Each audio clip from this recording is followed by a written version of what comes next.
नमस्कार, आपका स्वागत है हमारी खास पेशकश में। नड्डा पर पथराव किसकी साजिश। जी हां, इस वक्त देश में बिहार चुनाव के बाद अगर चर्चा है तो बंगाल में होने वाले विधानसभा चुनाव की। लेकिन चुनाव से पहले बंगाल की राजनीति में हिंसा बवाल का दौर जारी है। बीजेपी बिहार के बाद बंगाल को फतह करना चाहती है और जिसके लिए बीजेपी के दिग्गज बंगाल पहुंच गए हैं। पहले अमित शाह के बाद अब बीजेपी के राष्ट्रीय अध्यक्ष जेपी नड्डा भी बंगाल पहुंचे। लेकिन आज जेपी नड्डा के काफिले पर टीएमसी कार्यकर्ताओं ने हमला कर दिया। इस दौरान बीजेपी टीएमसी कार्यकर्ता आमने सामने आ गए। घटना के बाद बंगाल में मचे सियासी तूफान ने बड़ा बवाल खड़ा कर दिया है और इसके साथ ही कई सवाल भी खड़े हो गए हैं। तो वहीं क्या बंगाल में ममता दीदी की दादागिरी जारी रहेगी, इस सवाल पर देखिए ये खास रिपोर्ट।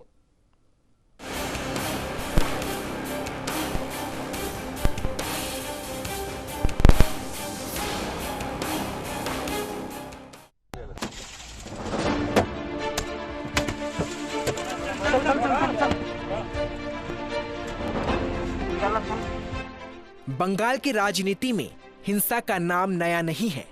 बंगाल की राजनीति खून खराबा और बवाल से भरी है और आने वाले साल में पश्चिम बंगाल में चुनाव है। ऐसे में बीजेपी और टीएमसी के बीच आमने सामने की लड़ाई बरकरार है। अब तक पश्चिम बंगाल में बीजेपी कार्यकर्ताओं के साथ मारपीट और हत्या की खबरें लगातार सामने आती रही है। लेकिन बीजेपी के राष्ट्रीय अध्यक्ष जेपी नड्डा के काफिले पर पथराव की घटना ने बंगाल की राजनीति में नया तूफान ला दिया है। आगामी चुनाव को देखते हुए बीजेपी के राष्ट्रीय अध्यक्ष जेपी नड्डा 2 दिवसीय दौरे पर कोलकाता में हैं। इस दौरान नड्डा कई राजनीतिक कार्यक्रमों में शिरकत कर रही हैं। इस बीच डायमंड हार्बर जाते वक्त जेपी नड्डा के काफिले पर पथराव किया गया।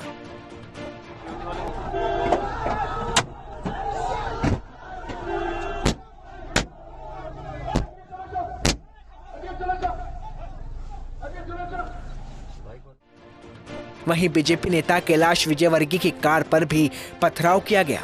इस पथराव में कैलाश विजयवर्गीय बाल बाल बचे। लेकिन बंगाल में हिंसा की तस्वीर कई सवाल उठाती है। क्या बंगाल की राजनीति का रास्ता बवाल, हिंसा और हत्या से होकर गुजर रहा है? मिशन बिहार को फतेह करने के बाद अब बीजेपी की नजरें पश्चिम बंगाल पर विजय हासिल करने पर टिकी है। बिहार में एनडीए की जीत के बाद अब बीजेपी ममता दीदी को गद्दी से हटाना चाहती है। हालांकि पश्चिम बंगाल में घुसने के लिए बीजेपी को ममता के गढ़ में सेंधमारी करनी होगी, जिसकी तैयारी बीजेपी काफी समय पहले ही शुरू कर चुकी है। लेकिन बंगाल की राजनीति में हिंसा का दौर फिर शुरू हो चुका है। बंगाल में टीएमसी अपने दावे ठोक रही है, वहीं बीजेपी जीत की हुंकार भर रही है। ममता बनर्जी पश्चिम बंगाल में ताबड़तोड़ रैलियां कर रही है और बीजेपी दावा कर चुकी है कि अब तक बंगाल में उसके 116 कार्यकर्ताओं की हत्या हो चुकी है। वहीं बीजेपी बंगाल चुनाव में इस मुद्दे को जोर शोर से उठा भी रही है। लेकिन सवाल यह है कि ममता के गढ़ में क्या किसी को घुसने की इजाजत नहीं है। आपको बताते चले कि जेपी नड्डा के दौरे से पहले गृह मंत्री अमित शाह ने बंगाल पुलिस को चिट्ठी लिखी थी। बीजेपी ने पश्चिम बंगाल पुलिस पर सुरक्षा में लापरवाही का आरोप लगाया था।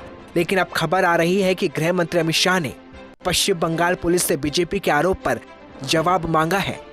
जेपी नड्डा के काफिले पर हमले के बीच फिलहाल बंगाल की राजनीति में भूचाल मचा है और आने वाले दिनों में भी बंगाल की राजनीति में तूफान जारी रहने वाला है। लेकिन सवाल बड़ा है, क्या पश्चिम बंगाल की राजनीति का रास्ता हिंसा, बवाल और हत्या से होकर गुजरता है? क्योंकि बंगाल में बीजेपी का एजेंडा भी भ्रष्टाचार, हिंसा, घुसपैठ और हिंदू मान्यताओं से जुड़े मसलों से जुड़ा है, जिसके दम पर बीजेपी ममता दीदी को चुनौती देने वाली है। लेकिन ये चुनौती टीएमसी पर भारी पड़ेगी, इसकी तस्वीर आने वाले समय में ही साफ हो पाएगी। Bureau report, news India. तो वहीं जेपी नड्डा के काफिले के बाद कई राजनीतिक प्रतिक्रियाएं आ रही हैं। बीजेपी नेताओं की प्रतिक्रियाएं आ रही हैं। क्या कुछ कहा है, आइए आपको सुनवाते हैं। क्या किसी राजनीतिक दल के राष्ट्रीय अध्यक्ष का इस प्रकार स्वागत होता है क्या? मैं बंगाल की जनता से पूछना चाहता हूँ। यहाँ पर डेमोक्रेसी की स्थापना करना है और मैं समझता हूँ जनता की जवाबदारी है कि जनता इस दिशा में निर्णय करे कि बंगाल का अपमान, बंगाल की संस्कृति और संस्कार का अपमान कब तक होने देंगे हम। मैं समझता हूँ ये बहुत ही अक्षम्य अपराध हुआ है और इसकी जितना निंदा की जाए कम है। मुकुल को लगी है, हमारे बहुत सारे नेताओं को लगी है। पश्चिम बंगाल में ममता दीदी ने आज भारतीय जनता पार्टी के राष्ट्रीय अध्यक्ष श्रीमान नड्डा जी की कार पर हमला करवाया है, पत्थर फेंकवाए। ये कायराना हमला है। पत्थर नड्डा जी के ऊपर नहीं फेंका गया है, पत्थर लोकतंत्र पर फेंका गया है। ये लोकतंत्र की हत्या का प्रयास है, जिसे पश्चिम बंगाल की जनता सहन नहीं करेगी। ममता दीदी, नड्डा जी की गाड़ी पर फेंका गया पत्थर बंगाल में टीएमसी के कफन में अंतिम कील साबित होगा। इस बार जो दिसंबर में आज जो तारीख में हमारे राष्ट्रीय अध्यक्ष है, हमारे राष्ट्रीय महामंत्री जी का साथ, हमारे प्रदेश के अध्यक्ष, हमारे प्रदेश का नेता लोगों का साथ जैसे असभ्य बर्बरचित आचरण किए गए हैं, जैसे पत्थरबाजी, जैसे आक्रमण, खुले आम अस्त्र लेके जैसे इन्होंने गुंडागर्दी प्रदर्शन किया है, बहुत अच्छा है, बहुत अच्छा कर रहे हो। आपका सत्यानाश करने वाले के लिए पूरा भारत के भाजपा लोग तैयार हो गया है। पूरा भाजपा के लोग इकट्ठा होके आपको खत्म करेंगे, नाश करेंगे। तो नड्डा पर पथराव किसकी साजिश, इस चर्चा में हमारे साथ जुड़ गए हैं भास्कर घोष जी, जो बीजेपी के प्रवक्ता हैं। बहुत बहुत स्वागत है भास्कर जी आपका। जी, अरविंद जयतिलक जी राजनीतिक विश्लेषक हैं, हमारे साथ जुड़े हुए हैं। बहुत बहुत स्वागत। अरुण त्रिपाठी कांग्रेस प्रवक्ता हैं, बहुत बहुत स्वागत है अरुण जी। धन्यवाद। और साथ ही टीएमसी के प्रवक्ता संजय सरकार जी भी हमारे साथ जुड़े हुए हैं, बहुत बहुत स्वागत सर। सबसे पहले भास्कर घोष जी, आज जिस तरह से पथराव किया गया, हमला किया गया, पहले भी होते रहे हैं, आज खुद राष्ट्रीय अध्यक्ष जेपी नड्डा बंगाल के दौरे पर थे, उनके काफिले पर हमला होना किस तरह से आप देखते हैं? राजनीति किस तरफ जा रही है बंगाल की, क्या मानते हैं?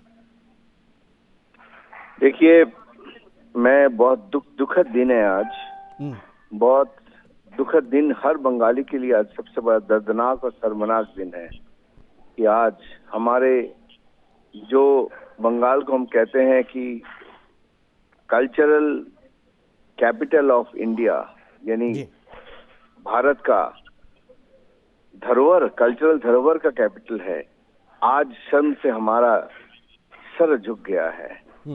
गणतंत्र का इतना बड़ा हत्या, इतनी बड़ी आघात गणतंत्र के ऊपर आज ममता दी के सरकार ने की, ममता दी के गुंडे ने की, ममता दी का सारे जिहादी तत्व ने की, कि आज बंगाल का हर नागरिक अपने आप पे शर्म महसूस कर रहा है।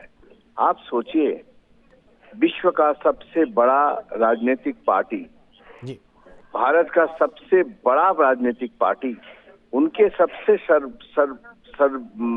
सबसे वरिष्ठ नेता और सबसे सर्वोच्च पद पे बैठा हुआ नेता जो हमारे राष्ट्रीय प्रेसिडेंट हैं जेपी नड्डा साहब, उनके ऊपर जिस तरह से आक्रमण हुआ है, उनके ऊपर जिस तरह से पथराव हुआ है, तो लगता है कि पुलिस, प्रशासन और सरकार सब एक लाइन में खड़े हो गए हैं। ना था पुलिस, ना था प्रशासन, ना कोई सरकार। इससे तो अच्छा सरकार चल रहा है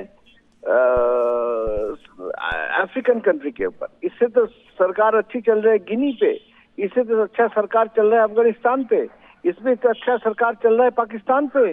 कि कम से कम वहां पे तो सर्वोच्च पदाधारी नेता के ऊपर इस तरह से हमले सरकार का स्पॉन्सर्ड किया हुआ जिहादी तत्व ने हमला किया। आज शर्म से झुक गया सारा बंगाली का, आज सारे गर्व झुक गया। ये बातों बातों पे रविंद्रनाथ टैगोर का नाम कर रहे हैं, बातों बातों पे शरद चंद्र का नाम करते हैं, बातों बातों पे बंकिम चंद्र का नाम करते हैं। और आज जिस तरह से उन्होंने एक नंगा प्रदर्शन किया है, वो देख के हर भारतवासी का शर्म से आज सर झुक गया है कि भारत या गणतंत्र है या लोकतंत्र है या जिहादी तंत्र है। आज कश्मीर का जो हालत है उससे भी बदतर से बदतर हालत बंगाल में है। और हम सारे भारतीय जनता पार्टी के पक्ष में ये चाहते हैं कि इस जगह पे गणतंत्र प्रतिष्ठा करने के लिए हमने अपना भाजपा कार्यकर्ता को 100 कार्यकर्ता को बलिदान हमने दिया। ठीक है भास्कर जी, ठीक है, अब जवाब ले लेते हैं। ठीक है भास्कर जी, आपने अपनी प्रतिक्रिया दे दी जी। संजय सरकार जी भी हमारे साथ जुड़े हुए हैं। संजय जी, बहुत बड़े जो देश की सरकारों से आपकी तुलना कर दी, आतंकियों से, जिहादियों से आपकी सरकार की तुलना कर दी गई है। क्यों सुरक्षा मुहैया नहीं कराई गई थी? क्यों पायलट गाड़ी नहीं दी गई? क्यों पुलिस के जवान नहीं दिए गए, जब आपको पता था कि एक बड़ी राष्ट्रीय पार्टी के अध्यक्ष आपके यहाँ मौजूद हैं, बंगाल दौरे पर हैं? तो ये तो देखिए दायित्व और कर्तव्य बनता है आपकी सरकार का। जी देखिए, ये भारतीय जनता पार्टी के सबसे बड़ा एक साजिश है। क्यों? उसको पैर में जमीन में जो है उसको पैर में जमीन नहीं है, और दूसरा जनता उनको साथ में नहीं है। और जो भी कुछ कर रहा है भारतीय जनता पार्टी खुद करके लाइमलाइट में आने चाहता है। जितना भी यहाँ पर जदयू जो है उसको गाड़ी में पत्थर फेंका, भारतीय जनता पार्टी के बड़ा साजिश और प्री प्लानिंग साजिश है। और प्री प्लानिंग साजिश में ऐसे करके लाइमलाइट में आना चाहते हैं। इनको एक ही चीज है, बंगाल में किसी भी तरह 356 प्रयोग करना है, प्रयोग करके यहाँ राष्ट्रपति शासन करना है। इसके अलावा इनको पास में कुछ भी इशू नहीं है। तो जो विकास हमने किया है, जो विकास के तो मतलब जो मुद्दे पे हम आए तो मेरे सामने आ ही नहीं पाएंगे, बिल्कुल आ नहीं पाएंगे। और दूसरे नंबर बात है जी, भास्कर जी जो बोला है लोकतंत्र के हत्या कर दिए हैं, आप मेरे को बोलने दीजिए, भास्कर जी पहले राउंड में प्रतिक्रिया ले लेते हैं, थोड़ा सा धैर्य रखिए, आता हूं मैं। सबसे बड़ा हत्या गुजरात में 2000 आदमी को कातिल कर दिया गया था। वो लोकतंत्र के लिए सबसे बड़ा, और कितना दिन आप गुजरात को दिखाते रहेंगे? शर्म था और आपको, कितना दिन आप गुजरात को जिस प्रधानमंत्री को आपने बनाया है वो प्रधानमंत्री एक हथियारा प्रधानमंत्री है। नरेंद्र मोदी 2000 आदमी को कातिल किया, उसको खून हाथों में है। ठीक है संजय जी, ठीक है। उल्टे चोर कोतवाल को डांटे, शर्म होना चाहिए। उल्टे चोर कोतवाल को डांटे, खुद पत्थर मार के पथराव कर रहे हैं आप, खून षड्यंत्र कर रहे हैं आप, जिहादी तत्व को बढ़ावा दे रहे हैं आप, और आप गुजरात की बात करते हैं। चलिए आता हूं, शायद संपर्क टूट गया। सिलीगुड़ी में क्या किया आपने? सिलीगुड़ी में खुद हम लोग कभी भी कोई भी पुलिस आपके दलालों, गुंडे और हत्यारे पुलिस के गोली से हमारे कार्यकर्ता मारे गए हैं। शोक पालन करना चाहिए, शोक पालन करना चाहिए। संजय जी, आप मीडिया में आके गले का आवाज थोड़ा, गले के आज के दिन गले के आवाज थोड़ा धीमा कीजिए। आज के दिन गले के आवाज धीमा कीजिए। चलिए आता हूँ संजय जी, आता हूँ। अरुण त्रिपाठी जी भी हमारे साथ हैं, अरविंद जयतिलक जी भी हैं, और मेरे सहयोगी आसिफ खान भी मौजूद हैं। ठीक है भास्कर जी आता हूँ, जवाब लेंगे दोनों से जवाब लेंगे। बहुत सारा वक्त है अभी हमारे पास, पूरा 1 घंटा है। ठीक है, बहुत अच्छे माहौल में डिबेट होनी चाहिए। देखिए पश्चिम बंगाल में जिस तरह से जो भी चल रहा है, ये खुले और बहुत अच्छे और शांतिप्रिय माहौल में डिबेट होनी चाहिए। लड़ाई झगड़ने से, आरोप प्रत्यारोप से कुछ नहीं होगा, कोई निष्कर्ष नहीं निकलेगा इस डिबेट का। चलिए ठीक है, मैं अरुण त्रिपाठी जी के पास जाता हूँ, कुछ कहना चाहते हैं। अरुण त्रिपाठी जी पूरे मामले पर क्या कहेंगे?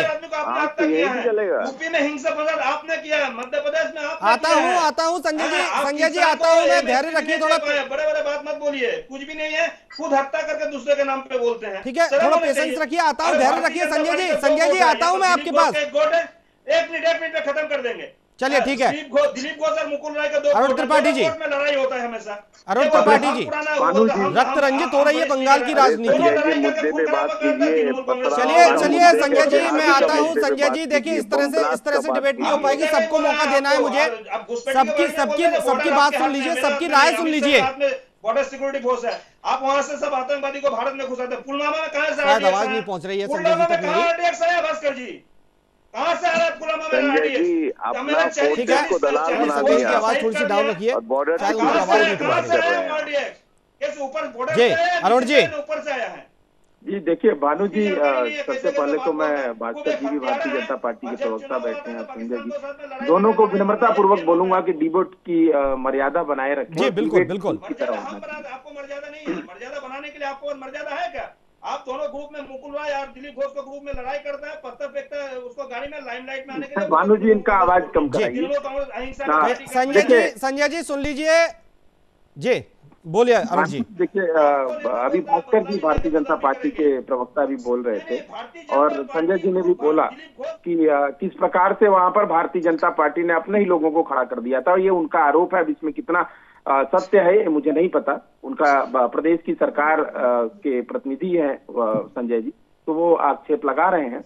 और भास्कर जी ने उनका तुलना जिहादी से कर दिया, उनकी तुलना पता नहीं किससे किससे कर दिया। लेकिन भास्कर जी से मैं पूछना चाहता हूं और नमस्कार करता हूं, 80 करोड़ किसानों के विरोधी दल के प्रवक्ता को नमस्कार करके शुरुआत करता हूं।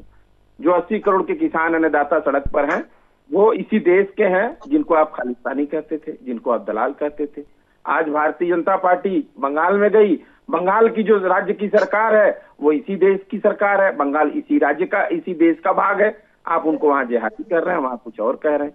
इस प्रकार का भ्रमिक जो आप लोग भाषण देते हैं और जिससे हिंसा फैलता है, ये बिल्कुल लोकतंत्र बर्दाश्त नहीं करेगा। लोकतंत्र की दुहाई आप देते हैं। आप एक चीज बताइए कि आदरणीय राहुल गांधी जी पर भी हमला हुआ था। भानु जी आदरणीय राहुल गांधी जी पर भी हमला हुआ था, याद होगा आपको। उनके भी काफिले पे पत्थर फेंके गए थे। आप बताएंगे कि भारतीय जनता पार्टी के जो लोग बैठे हैं वो ये उस समय क्यों नहीं बताया कि किसके गुंडे थे? उस समय क्यों नहीं भारतीय जनता पार्टी का मुंह खुला? हम पूछना चाहते हैं। आपको याद होगा प्रियंका गांधी को कपड़ा देखिए भास्कर जी मर्यादा, देखिए ये गलत बात। सुनिए, ठीक है संजय जी, सुन लीजिए, मैं आता हूँ। मर्यादा रखिए।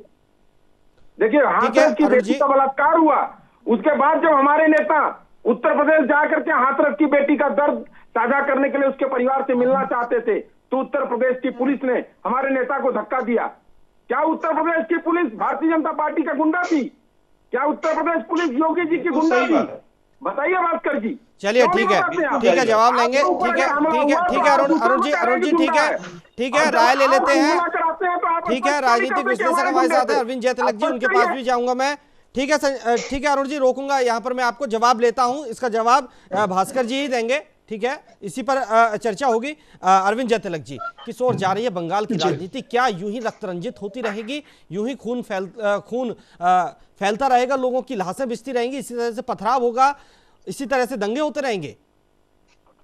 भानु जी, इस पूरे घटनाक्रम को हम लोग 2-3 संदर्भों में देख सकते हैं। राज्य सरकार की जिम्मेदारी होती है कि अपने राज्य में कानून और सुशासन स्थापित करे। चूंकि 1 साल चुनाव के रह गए, बल्कि उससे भी कम दिन रह गए हैं, ऐसी स्थिति में किसी भी राजनीतिक दल का कोई कार्यक्रम होता है, चाहे रोड शो होता है, ऐसी स्थिति में राज्य सरकार की जिम्मेदारी है कि पूरी तरह से उन्हें सुरक्षा दे, चाक चौबंद करे। लेकिन जो परिदृश्य उभर करके सामने आया है, उससे साफ जाहिर होता है कि कहीं ना कहीं जो है पश्चिम बंगाल की सरकार से चूक हुई है। यह देखिए, पहली बार चूक नहीं हुई है। आपने देखा होगा 2019 के लोकसभा चुनाव के दरमियान जब अमित शाह रोड शो कर रहे थे, उस दरमियान भी लाठी और पत्थर फेंके गए थे। तो ये देखिए, पश्चिम बंगाल का कल्चर बनता जा रहा है। 1960-70 के दशक से ही आप देखिए, अब तक कम से कम 35,000 राजनीतिक हत्याएं हो चुकी है। अभी 2-4-5 जी, आप जो है 2-4 महीने पहले देखा होगा कि उत्तरी दिनाजपुर के जो आरक्षित सीट अहमदाबाद के बीजेपी विधायक देवेंद्र नाथ रे थे, किस तरह की उनकी हत्या करके पेड़ से लटका दिया गया। उसको हत्या नहीं हुआ भाई साहब, आपको जानकारी है? 2019 के लोकसभा चुनाव खुदकुशी किया भाई साहब। उसको कोई बिजनेस लेटर था, जिसने लेटर लिया था, मेरे को पैसा नहीं देना, मेरे हाथ में पैसा नहीं है, उसको चलकर खुदकुशी किया। अब कौन सा जगह गया है? कानून को समझना है। भानु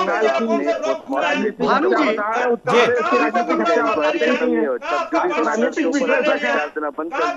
भानु जी जरा उन लोग की आवाज कम करिए। देखिए, इस तरह से डिबेट नहीं हो पाएगी। संजय जी आप सबकी बात सुनिए, जवाब भी दीजिएगा। आप ही अगर आरोप लग रहे हैं तो जवाब आप ही को देना है। यहाँ टीएमसी की ओर से कोई और नहीं बैठा है, बीजेपी की ओर से भास्कर जी बैठे हैं, कांग्रेस की ओर से अरुण जी बैठे हुए, तो जवाब आप ही लोगों को देना है। वक्त है हमारे पास, एक बार सुन लीजिए सबके। हाँ, तो आप दीजिएगा, पेशेंस के साथ जवाब दीजिएगा, थोड़ा धैर्य रखिए, आप ही के पास आऊंगा मैं। चलिए, फिलहाल मैं आप सभी को यहाँ रोकूंगा, आपको सुनवाते हैं जेपी नड्डा ने क्या कुछ कहा है। इस तरीके से ममता की अराजकता वाली सरकार है और अराजकता के साथ साथ असहिष्णु इनटॉलरेंट सरकार है, उसकी तस्वीर हमको आज देखने को मिली। यह बताता है कि ममता जी जो रिच कल्चर है पंजाब का, बंगाल का, उस उत्कृष्ट संस्कार और संस्कृति की न परवाह करते हुए राजनीतिक असहिष्णुता इंटॉलरेंस के साथ कार्य करें। चलिए, हमने सभी को सुना।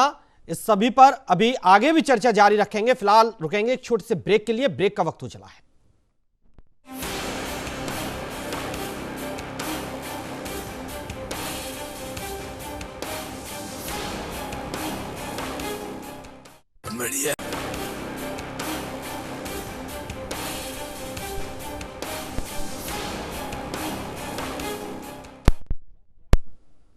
ब्रेक के बाद स्वागत है आप सभी का। हम चर्चा कर रहे थे नड्डा पर पथराव किसकी साजिश, इस पर आज हम चर्चा कर रहे हैं। भास्कर घोष जी बीजेपी से हमारे साथ जुड़े हुए हैं, अरविंद जयतिलक राजनीतिक विश्लेषक के तौर पर, अरुण त्रिपाठी कांग्रेस के प्रवक्ता हमारे साथ जुड़े हुए हैं, और संजय सरकार टीएमसी के प्रवक्ता हमारे साथ जुड़े हुए हैं। साथ ही हमारे सहयोगी वासिफ खान भी हमारे साथ जुड़े हुए हैं। बहुत देर से वासिफ सबकी बातें सुन रहे हैं, सबका इंतजार कर रहे हैं।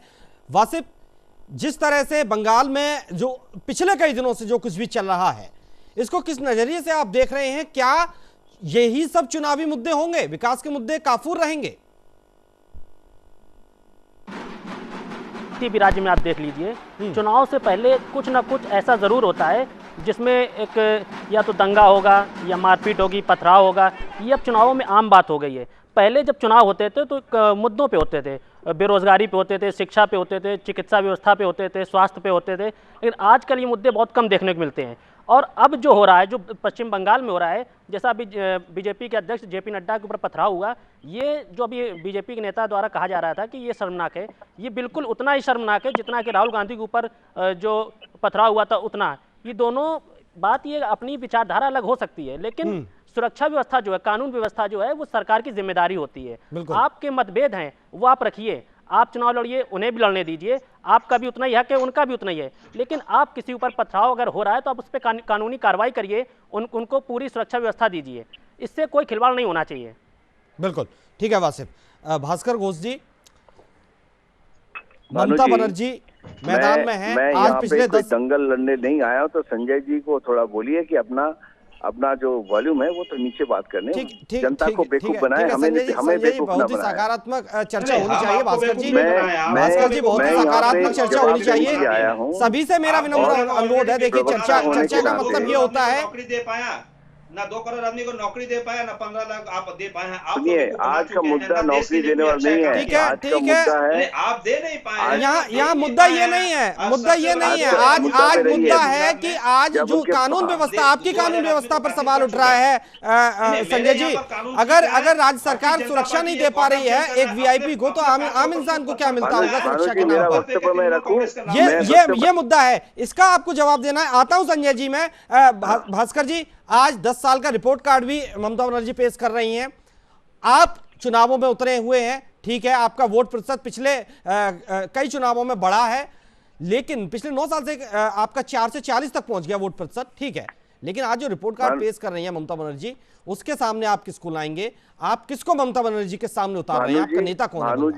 भानु जी, पहले तो ये रिपोर्ट कार्ड देना है कि आज लोकसभा चुनाव के बाद जो 115 भारतीय जनता पार्टी के कार्यकर्ता नेता मारे गए हैं, उनकी विचार कब खत्म होगी, उनकी एफआईआर कब होगा, तब ये रिपोर्ट कार्ड तो ममता बनर्जी पहले दे दें।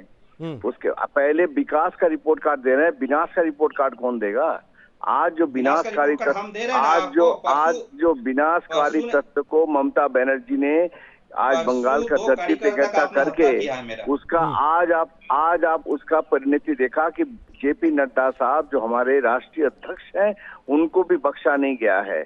आप ये बताइए भानु जी, आप अभी कांग्रेस के प्रवक्ता ने मुझे पूछ रहे थे कि आज हम यूपी में जो हुआ है, यूपी का पुलिस ने जो किया है, उसके ऊपर सीट गठन हुआ है, उसके ऊपर चार्जशीट बना है, उसके ऊपर कोर्ट का कार्रवाई चल रहा है। लेकिन आप बताइए कौन सा पुलिस बिहार में हमारे सरकार है, कौन सा रोड शो? नहीं, कोर्ट की कार्रवाई नहीं है, आपको भास्कर जी पता नहीं है। आपको पता नहीं है, जिस विषय में पता ना हो फिर उससे चल रही है आपको कुछ भी नहीं पता। कोर्ट के जो राहुल गांधी जी के ऊपर हमला हुआ था उसमें कोर्ट में कोई नोटिस नहीं है, कोई नोटिस नहीं है। उत्तर प्रदेश की सरकार ने दूसरे दिन माफी मांगी था।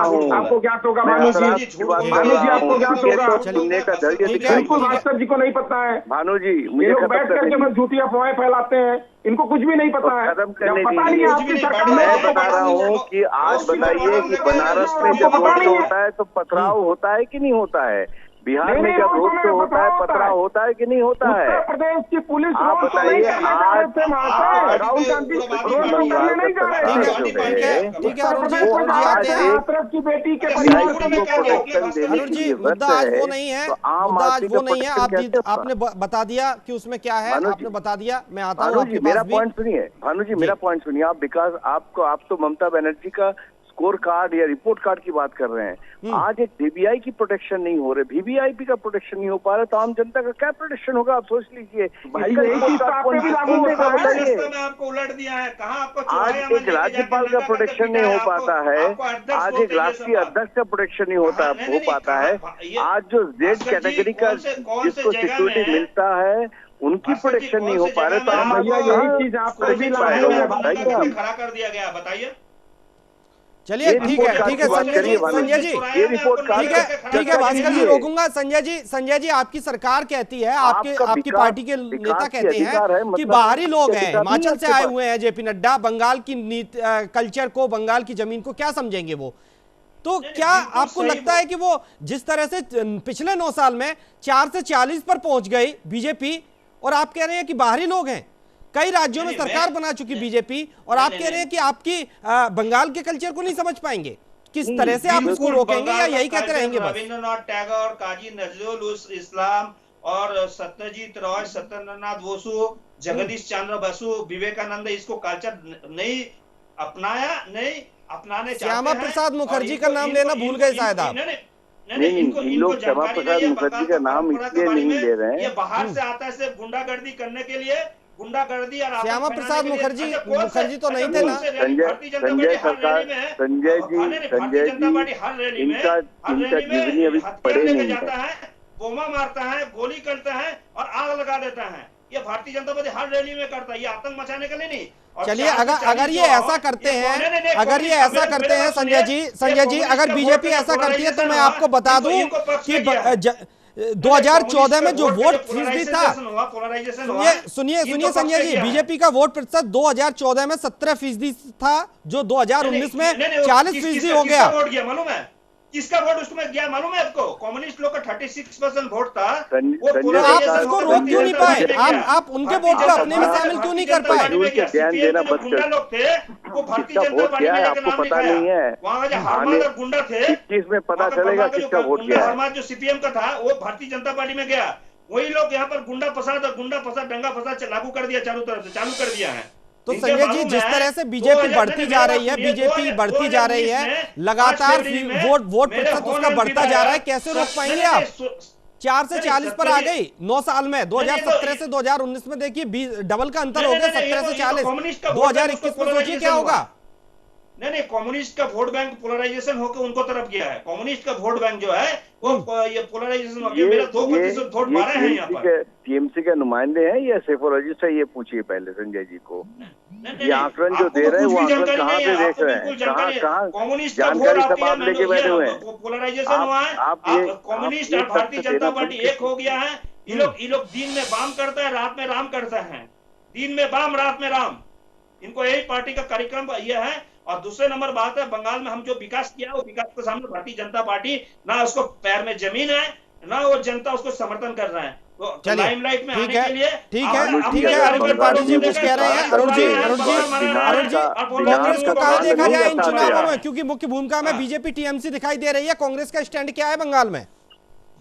देखिए हम तो जिस पार्टी से हम लोग आते हैं उस पार्टी हिंसा पे विश्वास रखती नहीं है। आप देख रहे हैं कि किस तरीके से वहां पर राजनीति हो रहा है। हम लोग इस राजनीति से कोई समझौता नहीं करते हैं, ना इस राजनीति से सहमति रखते हैं। हम लोग अहिंसा वाले रास्ते पे हैं। गांधी जी की पार्टी हमारी है और हम जनता के बीच में जनता के मुद्दे को लेकर के जाते हैं और जनता के मुद्दे पर बात करते हैं। हम बरगलाते नहीं है, हम भ्रमिक नहीं करते हैं।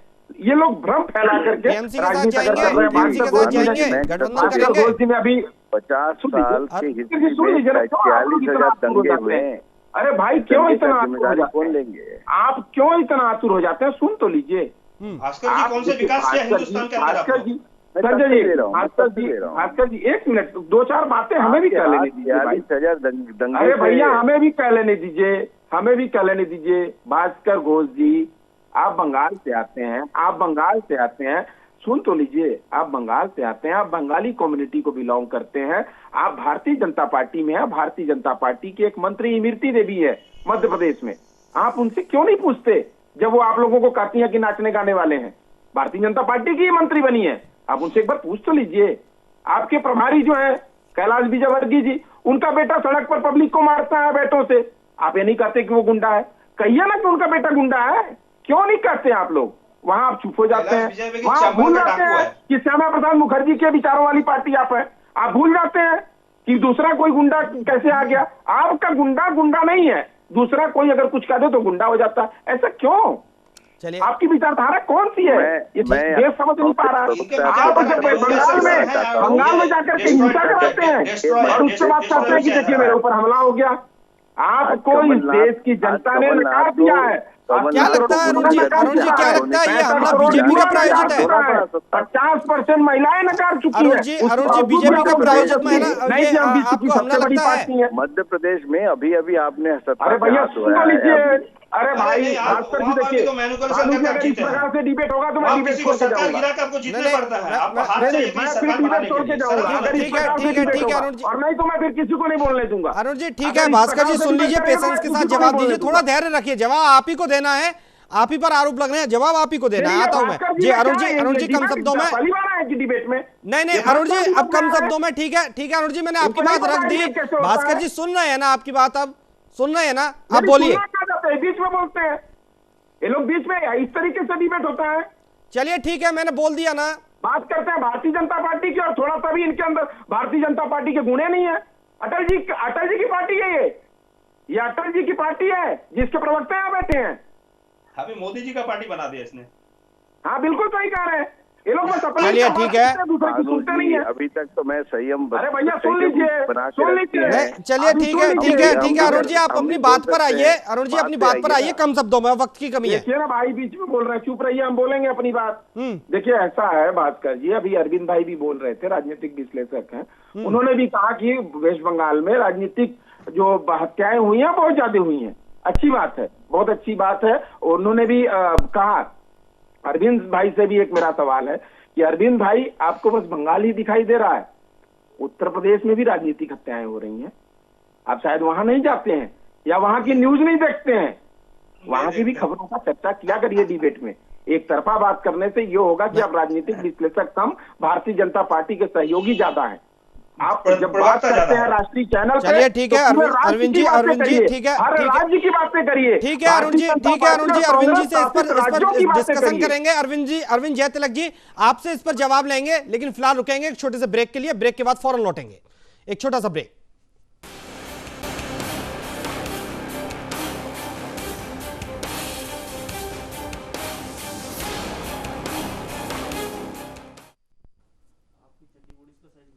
ब्रेक के बाद आपका स्वागत है। बढ़ते हैं आगे, चर्चा कर रहे हैं जो आज पश्चिम बंगाल में जेपी नड्डा के काफिले पर पथराव हुआ है, उसको लेकर भास्कर घोष जी हमारे साथ बीजेपी से जुड़े हुए हैं, अरविंद जय तिलक राजनीतिक विश्लेषक, अरुण त्रिपाठी कांग्रेस प्रवक्ता और संजय सरकार टीएमसी से प्रवक्ता हमारे साथ जुड़े हुए हैं। अरविंद जी क्या कुछ कहेंगे आप? क्या बंगाल में यही मुद्दे हावी रहेंगे, इसकी हत्या, उसकी हत्या, पथराव या विकास की भी कोई बात करेगा? अरविंद जय तिलक जी आवाज पहुंच रही है?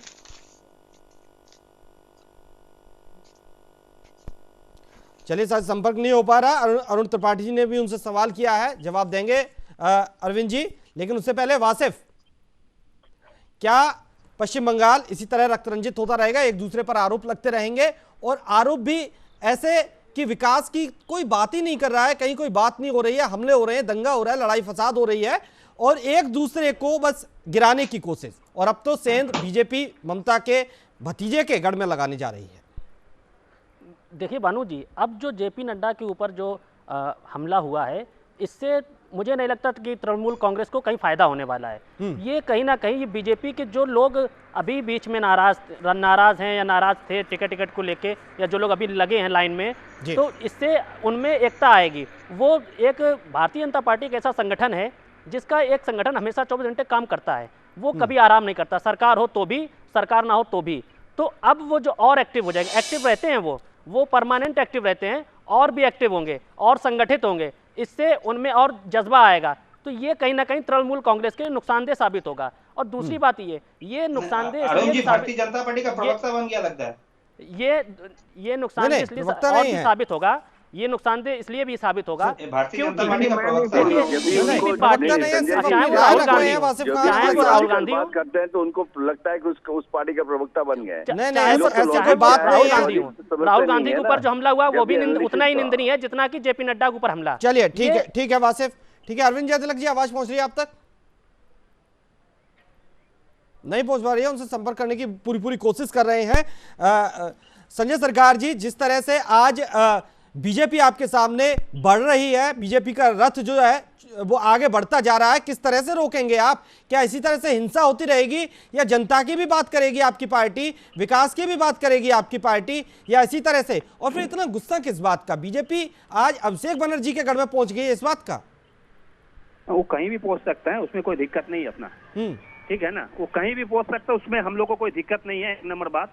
और दूसरा नंबर बात है भारतीय जनता पार्टी आप जहां बढ़ते हुए देख रहे हैं ना, वो पेपर में बढ़ते हुए देख रहे हैं, ठीक है, फैक्ट में कहीं बढ़ते हुए देखते नहीं, क्यों? भारतीय जनता पार्टी का जमीन मतलब जब पैर में जमीन है नहीं है और जनता इसको समर्थन नहीं करता, ठीक है। आदमी को मालूम पड़ दिया इसको सरकार जो है नरेंद्र मोदी से फेकू सरकार है और फेक बात करने के लिए माहिर है। देखिए, हमने जो विकास किया, हम कन्याश्री दे चुके हैं, क्लास 8 तक कोई भी 18 साल तक कोई अगर पढ़ाई करता है उसको लिए हर महीना पैसा मिलता है, और 18 साल के बाद में 25,000 मिलता है, उसको कन्याश्री बोलते हैं। युवश्री के शादी करने किसी को शादी की जरूरत है, वहां पर हम लोग 25,000 रुपया देते हैं, ठीक है। हम लोग किसान को किसान क्रेडिट कार्ड दिया। क्यों किसान क्रेडिट कार्ड दिया? आपको मालूम है बाहर से जो आपको इंटरेस्ट में पैसा लेने पड़ता है तो काफी लंबा पैसा लेने पड़ता था, आपको मालूम है शायद, तो उसमें अब देने नहीं पड़ता। अभी लंबा पैसा अभी किसान क्रेडिट से किसान को बीमा दे चुका है, मतलब इंश्योरेंस दे चुका है, किसान को मंडी दे चुके हैं। हम लोग स्कूल बनाए, स्कूल में बिल्कुल क्लास 12 तक फ्री में पढ़ाई लेकर सब कुछ है, किताब भी दिया जाता है और कॉपी भी दिया जाता है, ठीक है। हम जो विकास के बारे में बोल रहे हैं, अभी क्या है, युवश्री प्रकल्प कर दिया है, शेड्यूल कास्ट के लिए शेड्यूल कास्ट एक फाइनेंस बोर्ड कर दिया गया है, ठीक है, जहां पर शेड्यूल कास्ट लोग वहां से पैसा, एससी के लिए, एसटी के लिए सब अलग अलग, ओबीसी के लिए अलग बोर्ड बनाया गया, माइनॉरिटी के लिए अलग बोर्ड बनाया गया है। तो हमने जो विकास यहाँ पर किया है, रास्ता आप देखेंगे तो हेमा मालिनी से गाल से भी बेहतरीन रास्ता आपको मिलेंगे। यहाँ पर मिलता है ₹2 किलो चावल जो मिलता था अभी फ्री में मिलता है हर जनता को। अभी खाने पीने घूमने में कोई तकलीफ नहीं। यहाँ का जो औरत लोग 12 बजे तक ड्यूटी, 12 बजे 1 बजे तक रात में ड्यूटी करके घर में आराम से आ सकता है। कहाँ लॉ एंड ऑर्डर खराब है? अगर लॉ एंड ऑर्डर खराब होते हैं तो 12-1 बजे तक कोई भी लेडी घर में आ सकते हैं क्या? आप बताइए। ये सब। और दूसरे जेपी नड्डा वाला मैटर जो बोल रहा है, जेपी नड्डा लोग एक्चुअली जनता इनको फेवर में है नहीं है, और अपने बीच भारतीय जनता पार्टी के कार्यकर्ता से पत्थर फेंका के लाइमलाइट में आने के लिए ये सब कर रहे हैं, ठीक है संजय जी, को रिपोर्ट देने के लिए। ठीक है, दूसरा नंबर ये आपने मेरे सवाल का जवाब दे दिया। ठीक है संजय जी, आपने मेरे सवाल का जवाब दे दिया। अब भास्कर जी की बारी है। भास्कर जी बोलेंगे भारतीय जनता पार्टी का जो दिलीप घोष और ये इसमें और मुकुल राय का गोट में लड़ाई चलता है, इसमें खून खराबी हो रहा है, इसको ग्रुप इसमें मार रहा है, उसको ग्रुप इसमें मार रहा है, कौन आगे बढ़ेगा? ठीक है संजय जी, ठीक है, ज्यादा वक्त नहीं है। भास्कर घोष जी, क्या जो अभी संजय जी ने बताया, टीएमसी के विकास से डर नहीं लगता? कहाँ देख रहे हैं आप टीएमसी का विकास को, और कितना बड़ी चुनौती इसको मान रहे हैं? देखिए भानु जी, बात है कि अगर कोई विकास करता तो आज विनाश की तरह विनाश को यूज नहीं करता। ये इन लोग जितना रटे रटाए बात बोल रहे हैं, कितना किया कन्याश्री युवश्री, आज एक किसान सम्मान निधि योजना को लागू करने के लिए हम लोग 1.5-2 साल से 1 साल से हम लोग आंदोलन कर रहे हैं, लेकिन इन लोग लागू नहीं कर रहे हैं। प्रधानमंत्री आवास योजना, जितना भी केंद्रीय सरकार का जितना भी योजना है, सब जाके बिहार के बाद पश्चिम बंगाल के द्वार पे रुक गया है। एक भी किसान को किसान निधि, सारा देश में करोड़ों किसान को मिल रहा है, सिर्फ बंगाल का किसान इससे वंचित है। एमएसपी क्यों नहीं लागू किया? आज आप एमएसपी लागू किया? देखिए मुझे संजय जी, मैं आपको नहीं टोका, ये नेशनल चैनल में ये रीजनल चैनल नहीं है, नेशनल चैनल है। नेशनल चैनल में आप रीजनल स्वभाव को छोड़ दीजिए। बात यह है कि देखिए, अगर मैं विकास, किसान को वहाँ पर क्या एजिटेशन क्यों हो रहा है? अगर मान लीजिए मैं विकास करता हूँ, इसके मतलब ये नहीं कि हमारा विनाश करने का अधिकार हो गया।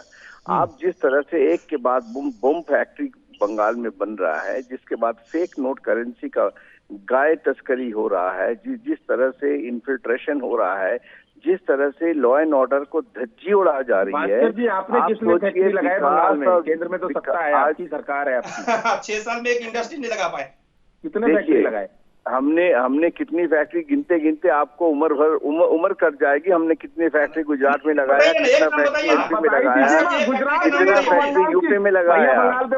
लेकिन आज बंगाल के ऊपर बात है, आज बंगाल के ऊपर बात है, पथराव की बात है, पथराव की बात है। भारतीय जनता पार्टी के समय में एक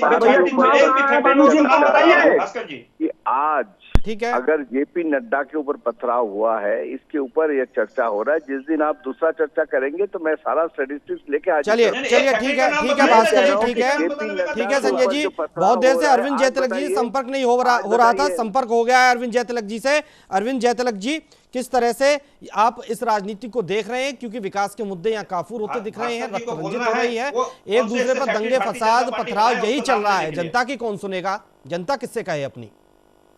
अरविंद जी, आवाज आ रही है? एक सवाल पूछे करपन जी, उनको बोले एक भी इंडस्ट्रीज बनाया भारतीय जनता पार्टी, उसको अरविंद जी आवाज पहुंच रही है? नहीं पहुंच रही। अरविंद जी से संपर्क नहीं हो पा रहा है कुछ तकनीकी खामी के चलते। चलिए ठीक है संजय जी, आज अगर विकास की बात है, अगर जनता अपनी बात किसी से कहना चाहे तो किस माध्यम से कहे? क्योंकि जिस तरह से ये जो माहौल बंगाल में बना हुआ है, जिस तरह से सरकार दूसरे उसमें व्यस्त है, राजनीतिक कामों में व्यस्त है, भला जनता की कौन सुनेगा? कहां जनता जाए फिर कहने?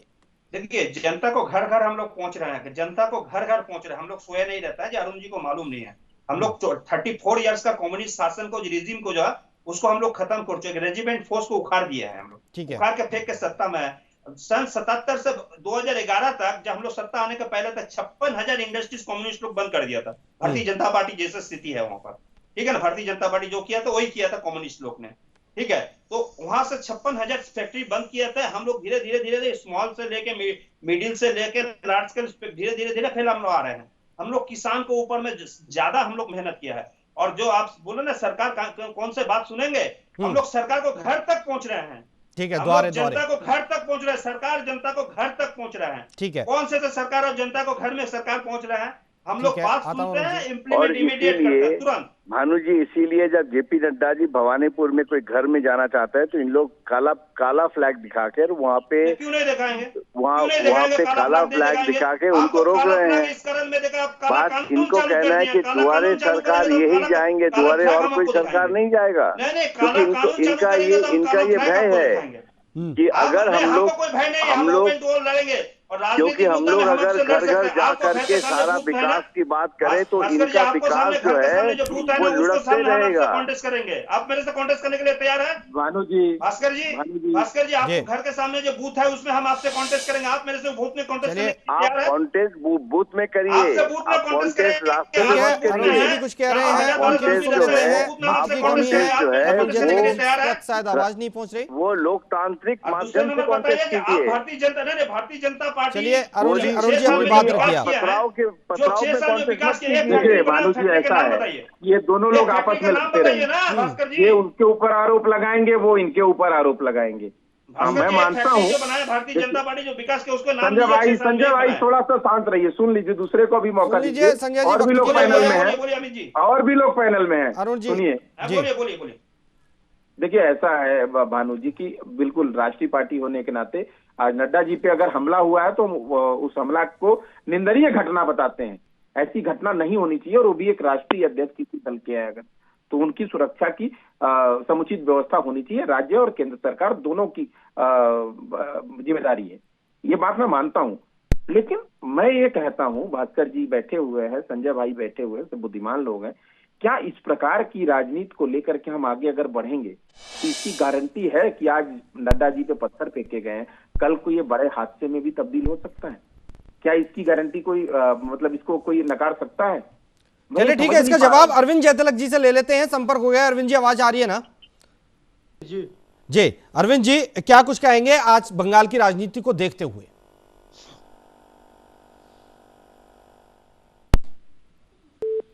नहीं हो पा रहा है उनसे संपर्क। भास्कर घोष जी।